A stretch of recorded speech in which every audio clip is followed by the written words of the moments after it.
Welcome to the Michigan Golfer Show. Join us each week as we explore the people, the places, and the events that shape our great game. Jennie McCafferty for Michigan Golfer, and today we're with W. Bruce Matthews III, and Bruce is going to talk about a very interesting course and his relationship to it, Timber Ridge. Good morning. Timber Ridge Golf Course in East Lansing. That was while I was working with my Uncle Jerry. Timber Ridge was done with Cecil McKay, ownership group led by Cecil McKay of McKay Golf Properties. And part of the ownership group, the construction manager, was Carl Schwarzkopf. He was a regional agronomist for the USGA that had just retired. So the goal was on Timber Ridge was to build a golf course, an upscale golf course, for less than $1 million. And that was the start of it. They came up with a piece of property, a beautiful piece of property, and it's northern Michigan and East Lansing. It's up and down the hills and dales, very natural. It was an old Christmas tree farm that abandoned. So you had all the trees, all the pine trees. Yeah. So we designed the course and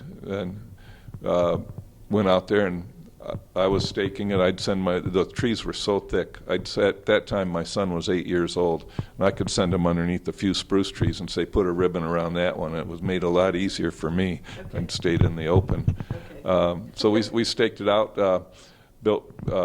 constructed the course and came up with a really unique golf course.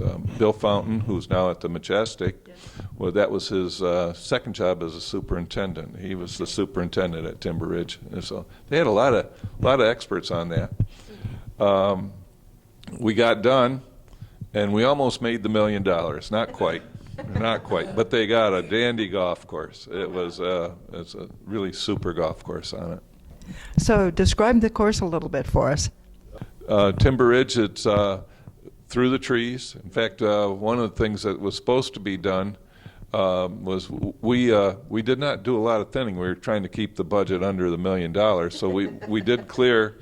We did clear, but it was still tight, and there needed thinning out. So it's interesting on opening day, which Art brought up that he was there, that there was a storm comes through, and there was 5 microbursts is what they call them. Okay. And there was over 1,000 trees that went down on opening day, which it was amazing when you saw the picture, when you were just looking at the trees.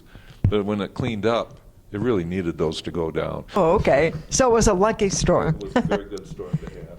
You know, it's interesting. For a while we were working with Point of Woods and in Benton Harbor, and there was a big storm that came down, and according to them, it took out 1,000 trees. So that number has stuck in my head, and I kept thinking, are there any left? Yeah. But apparently 1,000 trees really isn't that many. When you start counting trees on a golf course, there's a lot of trees on courses. Which was interesting. Back in the 80s, the style now is to cut down trees. You see everybody cutting down trees on all these private clubs, but back in the 80s, we were doing tree planting plans, and all of our plans had 600 trees on it to an existing course with trees. Wow. So, that was the difference of what the styles are from decade to decade and era to era. Yeah, planting trees. So you really got people to have faith that they're going to get bigger. Yeah, and we did a lot of tree plantings for aesthetics and for strategy in the whole back in the 80s. I'm old enough now. They're taking down some of the trees that I put a stake in the ground to plant. Yeah. What goes around comes around. There you go. Bruce, thank you. It's fun talking about trees. Yep, thanks.